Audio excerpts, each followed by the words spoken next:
بسم اللہ الرحمن الرحیم۔ السلام علیکم۔ 100 برس تک مردہ رہے پھر زندہ ہو گئے۔ اکثر مفسرین کے نزدیک یہ واقعہ حضرت عزیر بن شرقیہ علیہ السلام کا ہے، جو بنی اسرائیل کے ایک نبی ہیں۔ واقعہ کی تفصیل یہ ہے کہ جب بنی اسرائیل کی بدعمالیاں بہت زیادہ بڑھ گئیں تو ان پر خدا کی طرف سے یہ عذاب آیا کہ بخت نصر بابلی کی ایک کافر بادشاہ نے بہت بڑی فوج کے ساتھ بیت المقدس پر حملہ کر دیا اور شہر کے 1,00,000 باشندوں کو قتل کر دیا اور 1,00,000 کو ملک شام میں ادھر ادھر بکھیر کر آباد کر دیا اور 1,00,000 کو گرفتار کر کے لونڈی غلام بنا لیا۔ حضرت عزیر علیہ السلام بھی انہی قیدیوں میں تھے۔ اس کے بعد اس کافر بادشاہ نے پورے شہر بیت المقدس کو توڑ پھوڑ کر مسمار کر دیا اور بالکل ویران بنا ڈالا۔ بخت نصر کون تھا؟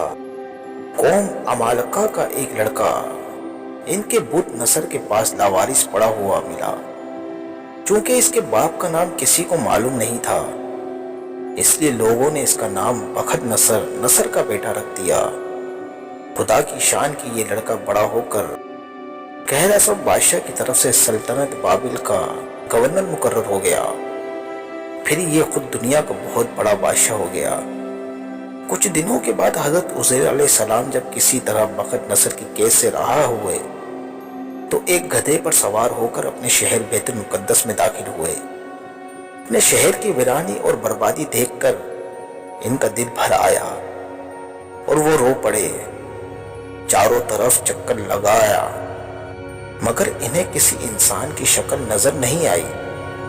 ہاں یہ دیکھا کہ وہاں کے درختوں پر خوب زیادہ پھل آئے ہیں جو پک کر تیار ہو چکے ہیں، مگر کوئی ان پھلوں کو توڑنے والا نہیں ہے۔ یہ منظر دیکھ کر نہایت ہی حسرت اور افسوس کے ساتھ بے اختیار آپ کی زبان مبارک سے یہ جملہ نکل پڑا کہ اس شہر کی ایسی بربادی اور ویرانی کے بعد بھلا کس طرح اللہ تعالیٰ پھر اس کو آباد کرے گا۔ آپ نے کچھ پھلوں کو توڑ کر تناول فرمایا اور انگوروں کو نچوڑ کر اس کا شیرہ نوش فرمایا، پھر بچے ہوئے پھلوں کو اپنے جھولے میں ڈال لیا اور بچے ہوئے انگور کے شیرہ کو اپنے مشک میں بھر لیا اور اپنے گدھے کو ایک مضبوط رسی سے باندھ دیا اور پھر آپ ایک درخت کے نیچے لیٹ کر سو گئے اور اسی نیند کی حالت میں آپ کی وفات ہو گئی۔ اور اللہ تعالیٰ نے درندوں، پرندوں، چرندوں اور جن اور انسان سب کی آنکھوں سے آپ کو اوجھل کر دیا کہ کوئی آپ کو نہ دیکھ سکے، یہاں تک کہ 70 برس کا زمانہ گزر گیا تو ملک فارس کے بادشاہوں میں سے ایک بادشاہ اپنے لشکر کے ساتھ بیت المقدس کے اس ویرانے میں داخل ہوا۔ بہت سے لوگوں کو یہاں لا کر بسایا اور شہر کو پھر دوبارہ آباد کر دیا، اور بچے کچھے بنی اسرائیل جو اطراف میں موجود تھے سب کو بلا بلا کر اس شہر میں آباد کر دیا، اور ان لوگوں نے نئی عمارتیں بنا کر اور قسم قسم کے باغات لگا کر اس شہر کو پہلے سے بھی زیادہ خوبصورت اور بارونق بنا دیا۔ حضرت عزیر علیہ السلام کو پورے 100 برس وفات کی حالت میں ہو گئے تو اللہ تعالیٰ نے آپ کو زندہ فرمایا تو آپ نے دیکھا کہ آپ کا گدھا مر چکا ہے اور اس کی ہڈیاں گل سڑ کر ادھر ادھر بکھری پڑی ہیں، مگر ٹھیلے میں رکھے ہوئے پھل اور مشک میں رکھا ہوا انگور کا شیرہ بالکل خراب نہیں ہوا۔ نہ پھلوں میں کوئی تغیر، نہ شیرے میں کوئی بوباس یا بد مزگی پیدا ہوئی ہے۔ اور آپ نے یہ بھی دیکھا کہ اب بھی آپ کے سر اور داڑھی کے بال بالکل کالے ہیں اور آپ کی عمر وہی 40 برس ہے۔ آپ حیران ہو کر سوچ بچار میں پڑے ہوئے تھے کہ آپ پر وحی اتری اور اللہ تعالیٰ نے آپ سے دریافت فرمایا کہ اے عزیر، آپ کتنے دنوں تک یہاں رہے؟ آپ نے خیال کر کے کہا کہ میں صبح کے وقت سویا تھا اور اب عصر کا وقت ہو گیا ہے۔ یہ جواب دیا کہ میں دن بھر یا دن بھر سے کچھ کم سوتا رہا۔ تو اللہ تعالیٰ نے فرمایا نہیں اے عزیر، تم پورے 100 برس یہاں ٹھہرے رہے۔ اب تم ہماری قدرت کا نظارہ کرنے کے لیے ذرا اپنے گدھے کو دیکھو کہ اس کی ہڈیاں گل سڑ کر بکھر چکی ہیں، اور اپنے کھانے پینے کی چیزوں پر نظر ڈالو کہ ان میں کوئی خرابی اور بگاڑ نہیں پیدا ہوا۔ پھر ارشاد فرمائے کہ اے عزیر، اب دیکھو کہ کس طرح ہم ان ہڈیاں کو اٹھا کر ان پر گوشت پوست چڑھا کر اس گدھے کو زندہ کرتے ہیں۔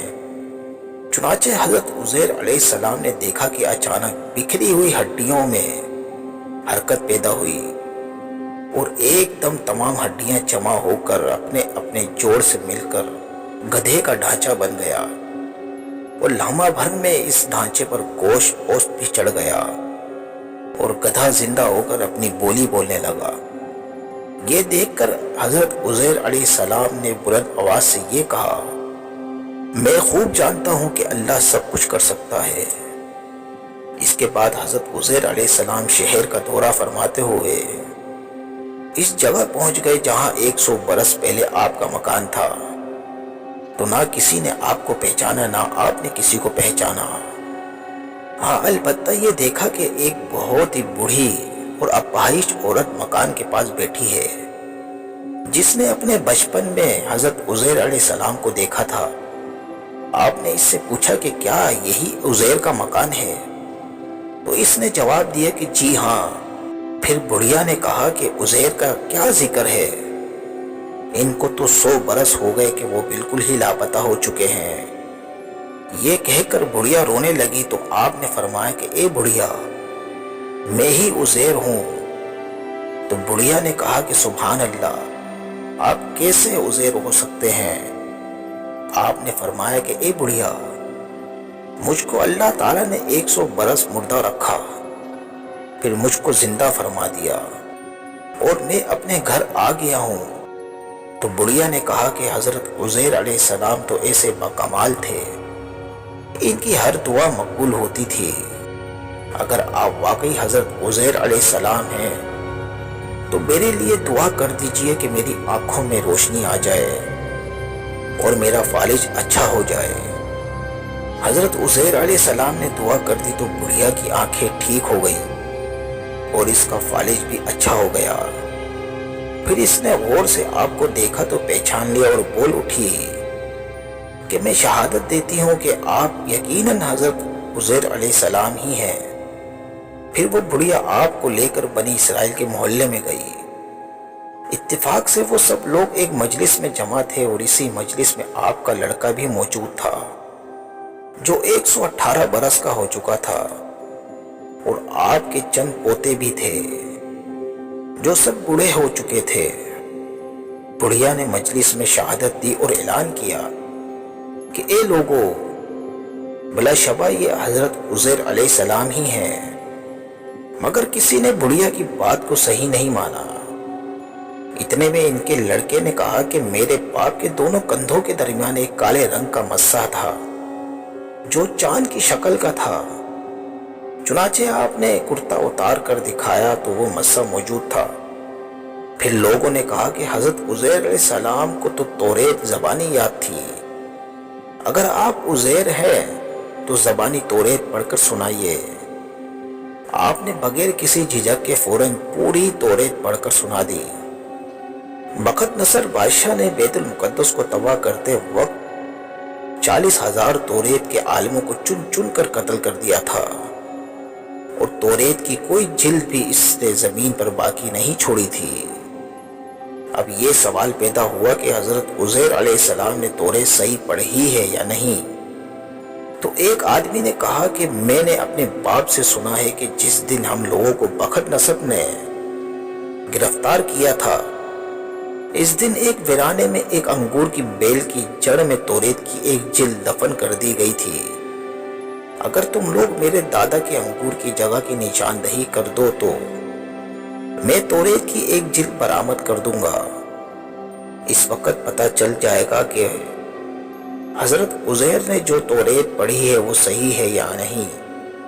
چنانچہ لوگوں نے تلاش کر کر کے اور زمین کھود کر توریت کی جلد نکال لی تو وہ حرف بحرف حضرت عزیر کی زبانی یاد کی ہوئی توریت کے مطابق تھی۔ یہ عجیب و غریب اور حیرت انگیز ماجرا دیکھ کر سب لوگوں نے ایک زبان ہو کر کہنا شروع کر دیا کہ بے شک حضرت عزیر یہی ہیں اور یقیناً یہ خدا کے بیٹے ہیں۔ چنانچہ اسی دن سے یہ غلط اور مشرکانہ عقیدہ یہودیوں میں پھیل گیا کہ معاذ اللہ حضرت عزیر خدا کے بیٹے ہیں۔ چنانچہ آج تک دنیا بھر کے یہودی اس باطل عقیدے پر جمے ہوئے ہیں کہ حضرت عزیر علیہ السلام خدا کے بیٹے ہیں، معاذ اللہ۔ اللہ تعالیٰ نے قرآن مجید کی سورۃ البقرہ میں اس واقعے کا ان لفظوں میں بیان فرمایا ہے، یا اس کی طرح جو گزرا ایک بستی پر اور وہ دہی پڑی تھی اپنی چھتوں پر، بولا اسے کیوں کر جلائے گا؟ اللہ اس کی موت کے بعد تو اللہ نے اسے مردہ رکھا 100 برس، پھر زندہ کر دیا، فرمایا تو یہاں کتنا ٹھہرا؟ عرض کی 3 بھر ٹھہرا ہوں گا یا کچھ کم، فرمایا نہیں بلکہ تجھے 100 برس گزر گئے، اور اپنے کھانے اور پینے کو دیکھ کے اب تک بو نہ لایا، اور اپنے گدھے کو دیکھ کہ جس کی ہڈیاں تک سلامت نہ رہیں، اور یہ اس لیے کہ تجھے ہم لوگوں کے واسطے نشانی کریں، اور ان ہڈیوں کو دیکھ کیوں کر ہم انہیں اٹھان دیتے پھر انہیں گوشت پہناتے ہیں۔ جب یہ معاملہ اس پر ظاہر ہو گیا، بولا میں خوب جانتا ہوں کہ اللہ سب کچھ کر سکتا ہے۔ سامعین حضرات، اس واقعے سے ہمیں یہ ہدایت ملتی ہے، ان آیتوں میں صاف صاف موجود ہے، ایک ہی جگہ پر ایک ہی آب و ہوا میں حضرت عزیر علیہ السلام کا گدھا جو مر کر گل سڑ گیا اور اس کی ہڈیاں ریزہ ریزہ ہو کر بکھر گئیں، مگر پھلوں اور شیرہ انگور اور خود حضرت عزیر علیہ السلام کی ذات میں کسی قسم کا کوئی تغیر نہیں ہوا، یہاں تک کہ 100 برس میں ان کے بال بھی سفید نہیں ہوئے۔ اس سے یہ ثابت ہوتا ہے کہ ایک ہی قبرستان کے اندر ایک ہی آب و ہوا میں اگر بعض مردوں کی لاشیں گل سڑ کر فنا ہو جائیں اور بعض بزرگوں کی لاشیں سلامت رہ جائیں اور ان کے کفن بھی میلے نہ ہوں، ایسا ہو سکتا ہے، بلکہ بارہا ایسا ہوا ہے، اور حضرت عزیر علیہ السلام کا یہ قرآنی واقعہ اس کی بہترین دلیل ہے۔ نمبر 2، بیت المقدس کی تباہی اور ویرانی دیکھ کر حضرت عزیر علیہ السلام غم میں ڈوب گئے اور فکر مند ہو کر یہ کہہ دیا کہ اس شہر کی بربادی اور ویرانی کے بعد کیوں کر اللہ تعالیٰ اس شہر کو دوبارہ آباد فرمائے گا۔ اس سے ثابت ہوتا ہے کہ اپنے وطن اور شہر سے محبت کرنا اور الفت رکھنا یہ صالحین اور اللہ والوں کا طریقہ ہے۔